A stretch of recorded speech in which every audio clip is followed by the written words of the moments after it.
We're talking about the box squat today. Now, the box squat is a very high value movement for group programming, especially for folks that have not used their posterior chains and haven't developed that musculature yet. So this is a great movement to develop the glutes, hips, hamstrings, and adductors. And it also allows us to do a few other things from a performance standpoint.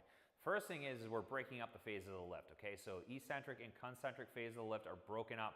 So we're essentially not using elastic energy that is accumulated through that eccentric range. Now, what this allows us to do is it allows us to teach people how to reverse that action and build their force development by not using the stretch shortening cycle, okay? So that's really a great benefit to it from a performance standpoint is rate of force development, but we're also not allowing people to use the same loading, okay? So they're easy to recover from.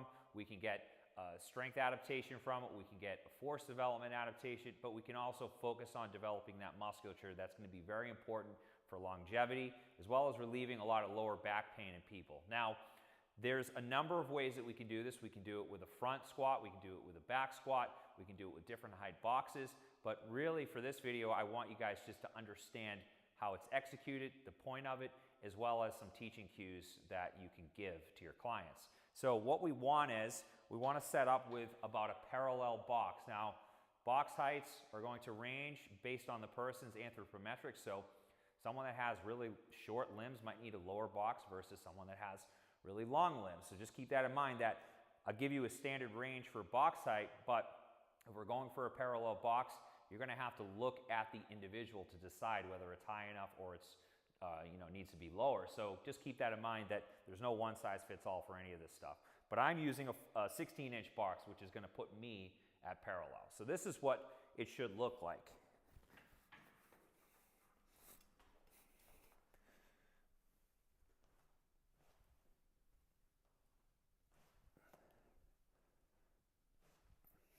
So a few things to note.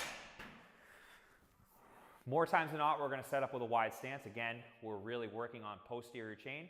So we want to make sure that there's less quad involvement than there would be if we went with a closer stance. Second thing is we're going to push the hips back to the box. Okay, this is really an important point because we don't want people to drop straight down and initiate with the knees. We want them to engage the glutes and really turn on the hamstrings and push the hips back to the box. So this box is almost like a tactile cue.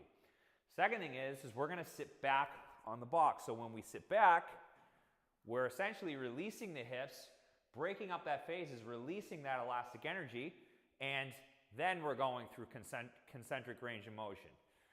When I sit on the box, I'm not getting sloppy or relaxed. We're still keeping lower back tight. Okay, there's still an arch here. There's no flexion, and exploding through concentric range of motion. So again, make sure stance is wide enough. No one should be flopping down like this. It should be a little more control to the movement, and wide stance is the way we want to go. Now, vertical shin, a lot of times we want a vertical shin because we want to make sure that they're getting good posterior chain involvement. However, not everyone's going to be able to go with that wide of a stance to get a vertical shin. They might be very uncomfortable, they might be in pain. So you need to adjust the stance based on the person. All right, so start with a regular stance and then we can progressively work our way out and go with a wider stance.